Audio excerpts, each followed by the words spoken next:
we continue in the 6th chapter.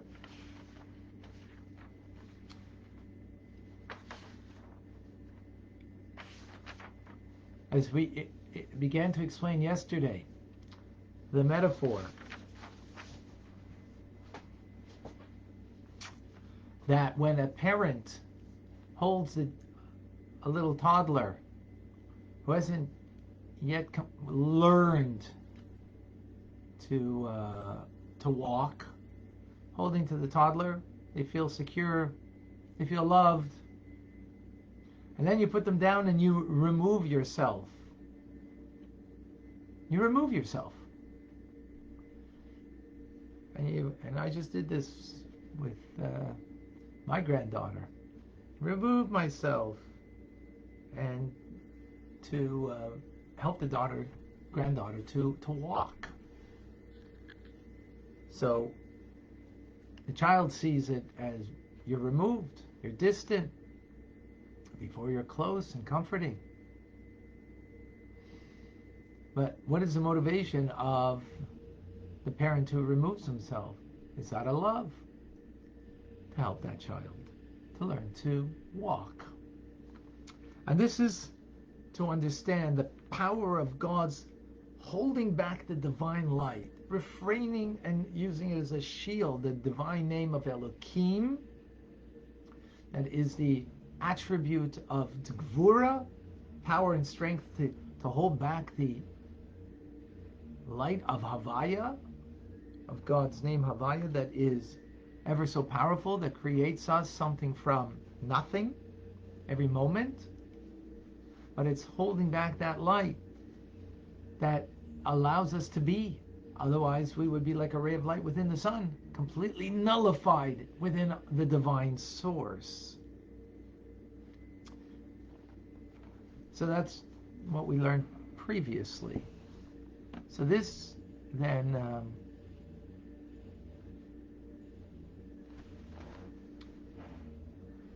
teaches us the idea of mutual inclusion of the divine attributes. In other words, even though the divine attributes are one seemingly completely different than the other, the way it's perceived, right? In other words, Chesed, the name of Havaya, Tetragrammaton, is about the giving of the divine light to create something from nothing. Indiscriminate giving of God's light to create. And the opposite of that is Gvura, holding back, refraining, not allowing that light to be ever so powerful, which then creates us into what we perceive from our perception, from our perspective, as separate entities of the divine, of God. So in truth, it's not two different powers, which is important because how do we see the world? Well, the world is binary. Up, down, right, left, heaven, earth, light, dark, good, bad, nature, miracle. There are two forces. That's how we perceive things.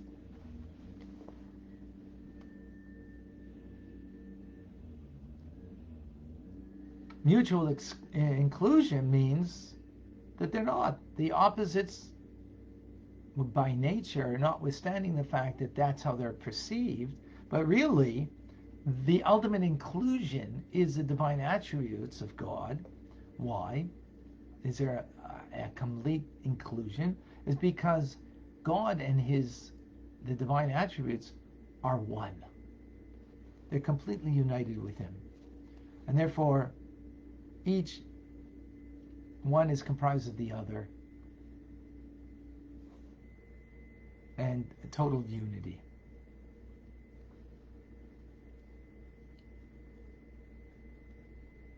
Now,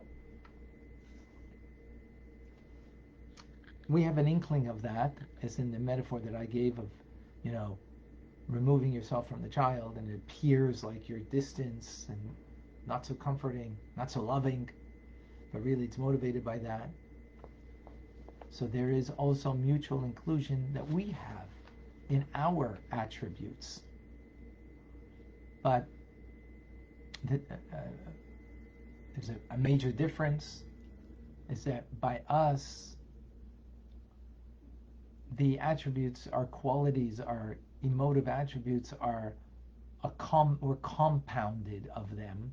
They're not a perfect unity with us. And therefore it doesn't have to be that way. By God, they're mutually as one, and just as God has to be, so the attributes have to be. And they're both powerful, and not one is sort of front burner, back burner. They're both there completely as one unit, being bound of one with one God. Now, with this idea, we go back to the beginning of chapter 1, where we brought the verse in Deuteronomy, in Dvarim, that says, that you should know this day and bring it to your heart. Hashem hu Elokim. That Hashem is Elokim. Hashem is Elokim. There's no other but Him. Nothing else besides Him. Meaning, not that there's just one God. There's no other reality but Him. That's not, simple meaning, how we take it in a childlike manner, is that there's only one God, no other God. No. There's no other reality. There's nothing else but God. He's the only true existence. Everything else is nullified in relation to Him. Now we need to take this to heart. Bring it to your heart. What is it? What are you bringing to heart? What are you bringing to heart? Hashem hu Elokim. So as we've explained, we continue to explain, Hashem, the tetragrammaton, the name of divine kindness that brings into being from nothingness something, and that's the greatest kindness there is that God is creating us every moment. No greater kindness than that. Right? That name of God is the same name of God as Elohim, which is the name that is shielding, refraining, holding back, contracting on the light, concealing. In other words, nevertheless, it's the same. Hashem hu Elohim. That's what it's saying. Hashem is Elohim. And then, in other words, they're one and the same. It's not two different forces, and therefore we have a binary system. That's how everybody else looks at the world. There's good and evil. There's the forces of good, that's the Godhood, and then there's the Satanhood, and there's those forces, and they're fighting between each other. No, that's not Judaism. It's not truth. It's not reality. That's how we perceive the world, and that's the wrong perception that we have, and that's why we feel separate from God, because there is this duality, there is this binary perception that we have. That's why we have to take it to heart, that Hashem hu Elokim, that Hashem is Elokim, they're one and the same, meaning the attributes of Chesed and Gvura unite completely as one, not as a compound, but as a simplistic whole one being is God. He and His name are one.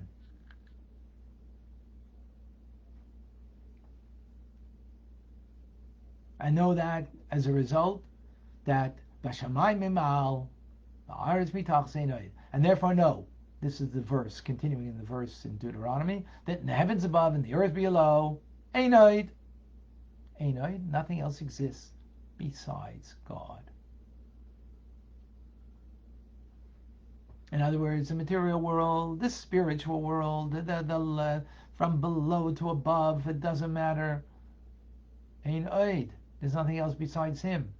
In other words, He's not only one God. There's only the oneness of God. There's only but God. Nothing obscures.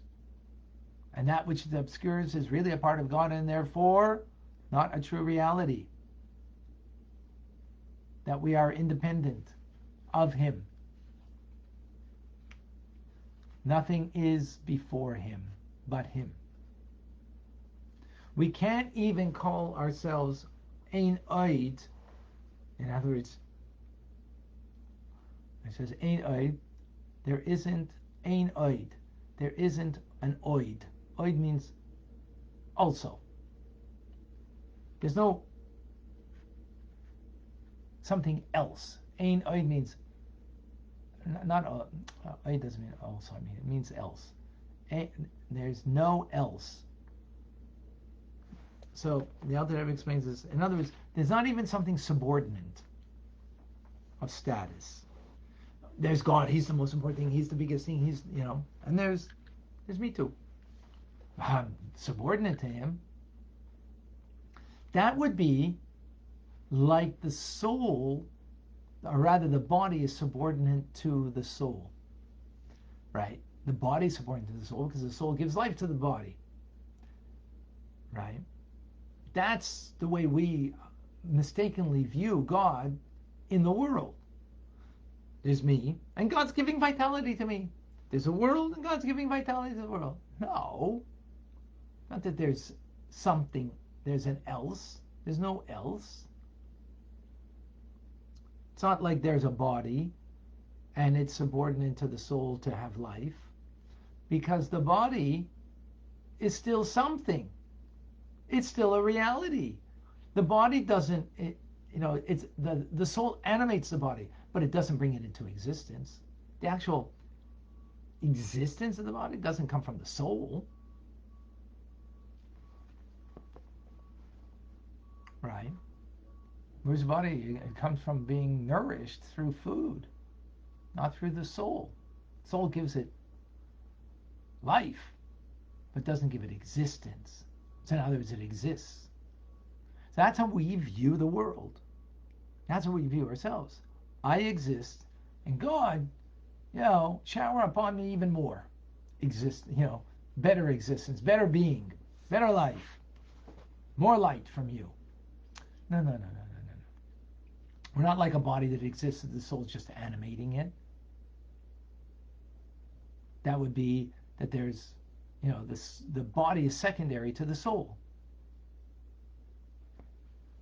But Hashem, God, He brings everything into existence ex nihilo, from absolute nothingness. And therefore, in relation to Him, we're absolutely nullified, like the ray of light within the sun.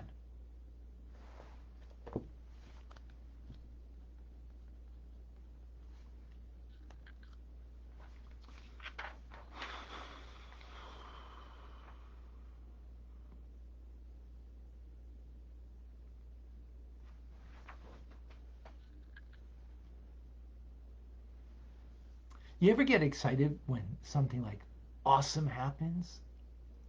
And it feels like a miracle of God? And it's exciting and it's uplifting and it's nourishing to the soul because you really felt, wow, God's real. And you think, that's amazing. Let's think again. That's saying that a miracle is like God's name, Avaya. His name is past, present, and future, and all these letters is written in different manners. Past, present, and future, and one name meaning transcendent of nature. And that's a miracle. And Elohim, well, that's the numeric value of 86, which is the same word as Hateva, which means nature. That's God within nature. And God within nature and God beyond nature is the same God. So it's no kunz, it's no great accomplishment to get excited when something beyond happens and you're inspired. Because then you're making a dichotomy. You're making a division. You're saying that a miracle, That's godly. That's from God. Nature, of course, nature comes from God, but it's not. It's like the soul animates the body. The body still exists. Nature's nature. No. They're one and the same thing. Nature and a miracle is no difference. The only difference is the repetitiveness of it. But the actuality of God animating the miracle or animating nature is no different. No different. It's the same God. So to be able to appreciate that the mug that I'm holding, the person that I am, that God is giving me vitality with every breath.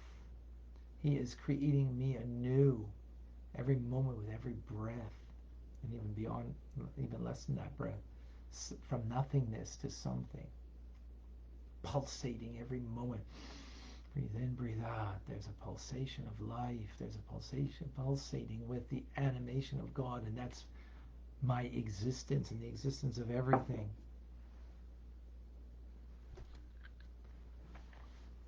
And to be aware of that and to try to lead a life like that, that's real living. That's real recognition that there is no dichotomy. The world is not binary. It's perceived as binary, zeros and ones.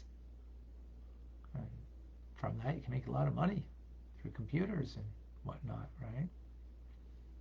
But it's not binary. There is no up, down, right, left, heaven and earth, light, dark, good, bad, nature, miracle. There's only one thing. Ain't just God. That's the only true reality. So whether you're on top of the mountain one day or on the bottom of the mountain another day, you're in the same place. God animating this moment.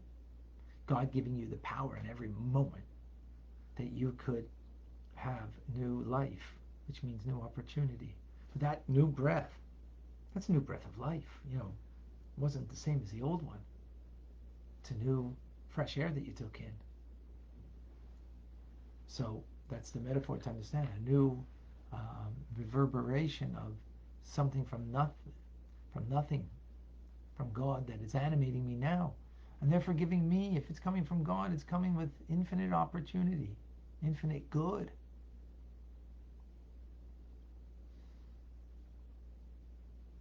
That's something to meditate upon. That's something that we're learning in TRC now, actually. How to meditate upon that and to make that real for us. That, and come and join. Because no one should be left behind from the TRC to the Tanya Rabbi community. As I mentioned, we have a goal of reaching 50 people for the Rebbe's yurt site, Gimel Tammuz. We're inching there every day closer, but I need your help, and I'm reaching out to you. Consider for 1 month. Try it.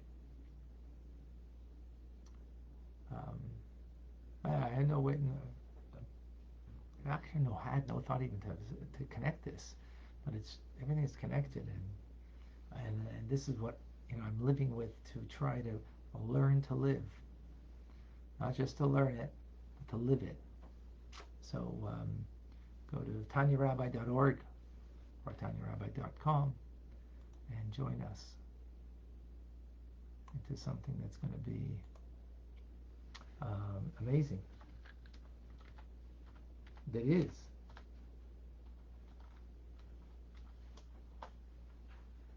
It is amazing.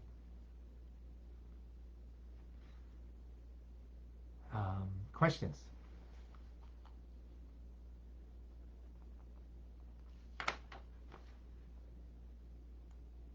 Two question marks before you ask a question, please. I don't see any question. Oh, Bella, Tzivia, right? Your name is Tzivia. So I'm saying that there's no such thing as miracles. That's just the fact that we are breathing at this moment is a miracle. So again, from our perception, there is a distinction.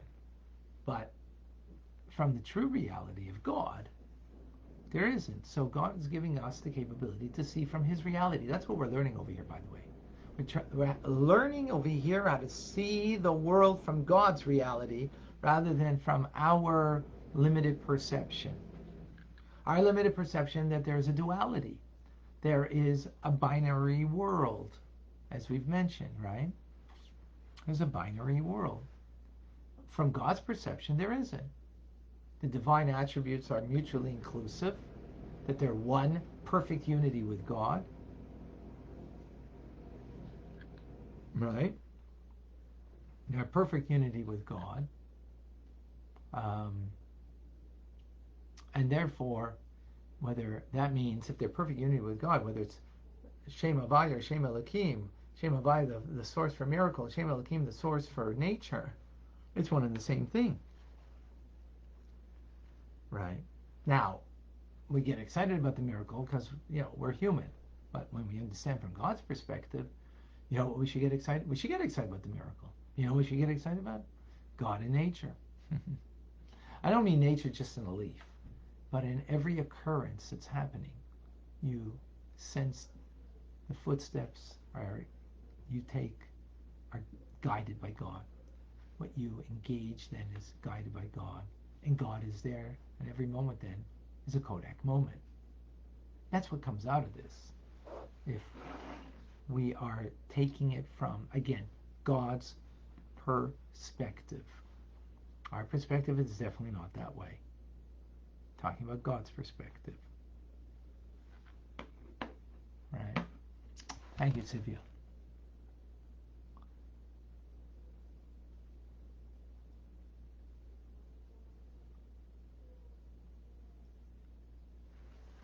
All right.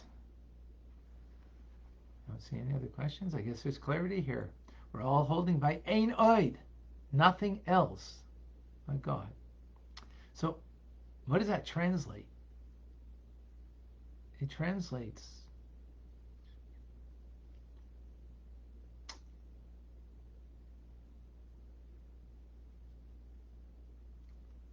there's no, he's not doing this over here, but it translates that there's no other reality but God. Not only is God there, therefore, in the nature and miracle in the same way, ultimately, the miracle is just giving us the wake-up call to let us know that God's always with us, always there. But it also means that when I get upset about something, how do you get upset if there's only but God? How is it that when your desire is not fulfilled, that you feel badust? You feel down and out. Where's it come from? How do you feel down and out? What do you mean feeling down and out? If there's only one reality, so you're not going to feel down and out. Well, because you didn't get what you want? How does that make sense when there's Ein Oid? It's incongruent. And that's why we're learning ideas, but how to make this real for us. That's why I'm sorry, I don't mean to nudge.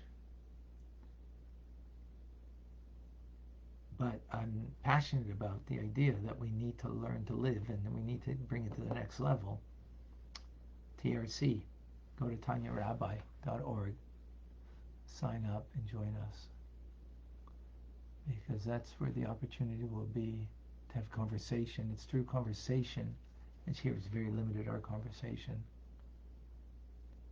We lack the awareness of the divine reality that is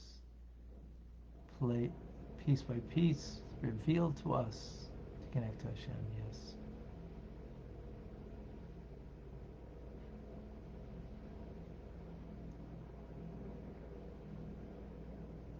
All right, folks. So again,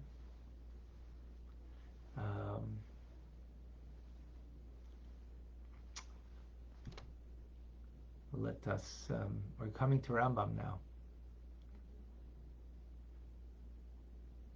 We're coming to learn Rambam. Right after this, you can come join 770, 770, 6085 to learn Rambam, Maimonides. A very different kind of learning than what we're doing here. But we got to do both. And so come and join us. Or you can go on Facebook, Chabad ZK, and come and learn Maimonides' teachings there. I'm Rabbi Ronnie Fine, coming to you from Chabad Tzich and Kadeshim in Montreal, Canada. It's a privilege and a pleasure to share with you the Tanya. Our conversation will continue. Have a great day.